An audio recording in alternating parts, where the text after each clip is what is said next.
from ballot box snatching to violent clashes to disputed results.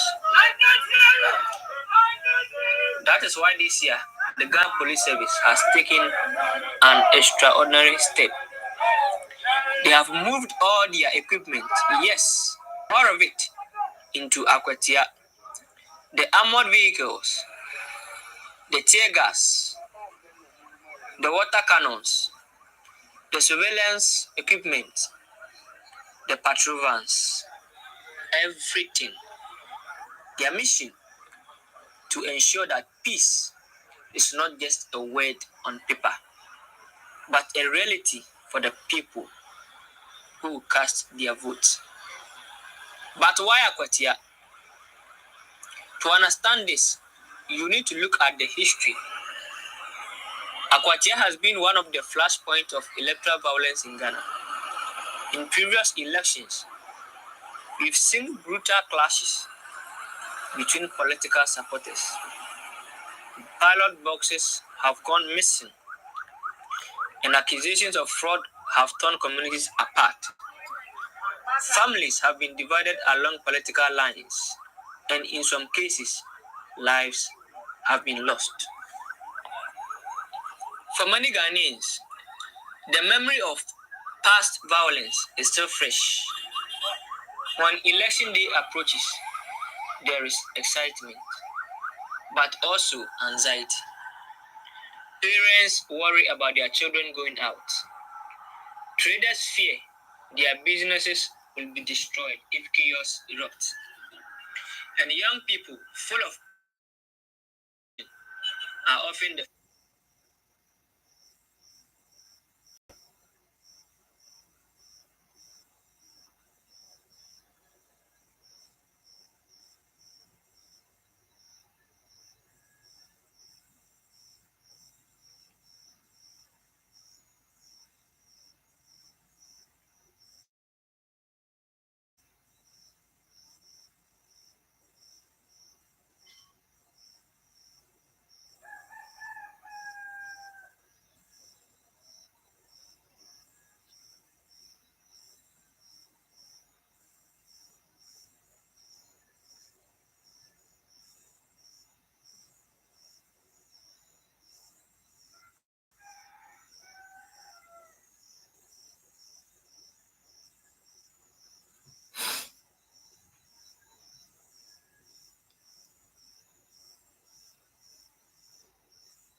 Just because your name is Abbas doesn't mean your logo has to be stiff or formal.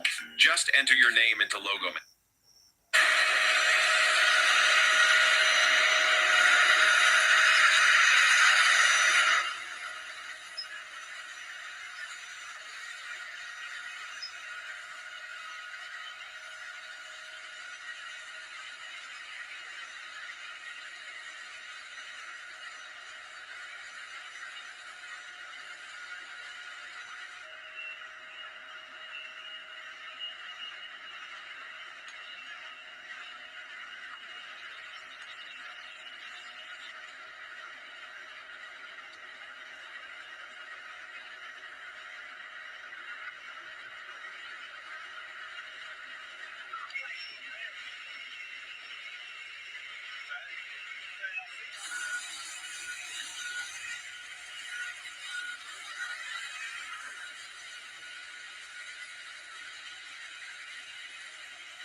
It's like a Hollywood spy thriller. On one side was a decorated Venezuelan pilot.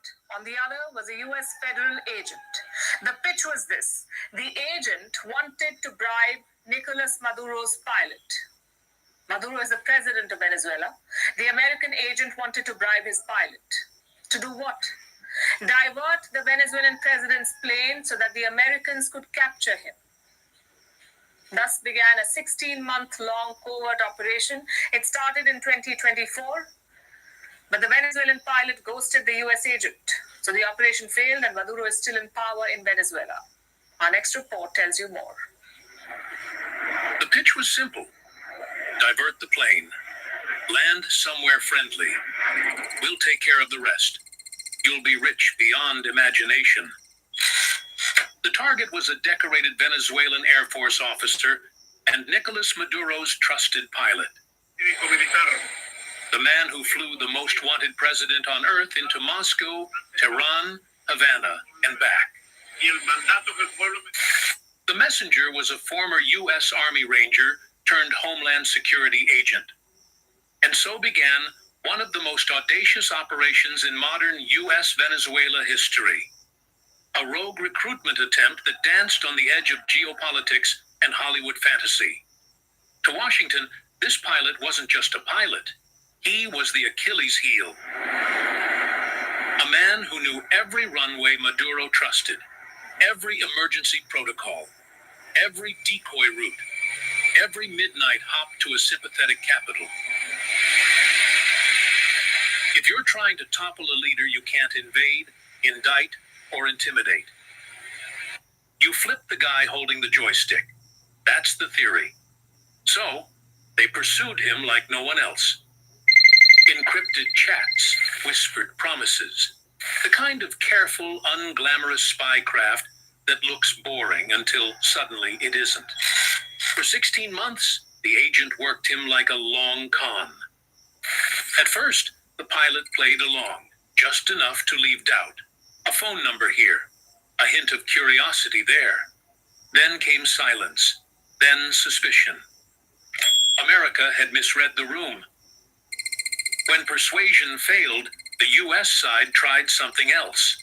Psychological warfare.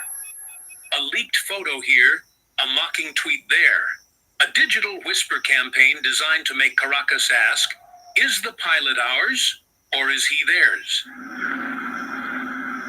For a few hours, Venezuela held its breath. The presidential jet took off, looped, and returned. Rumors exploded online. Has he been arrested? Is he being interrogated? Did the Americans break him?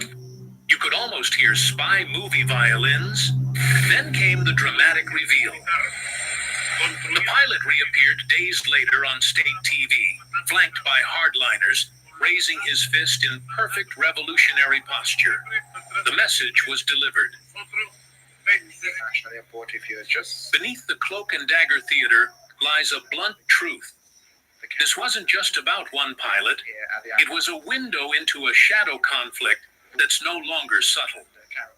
U.S. President Donald Trump has been escalating tensions with Venezuela in the last few months. President Trump dialed foreign policy like a late-night talk show. Loud, unpredictable, ratings-driven. He has sent ships to the Caribbean. American military has struck so-called drug boats.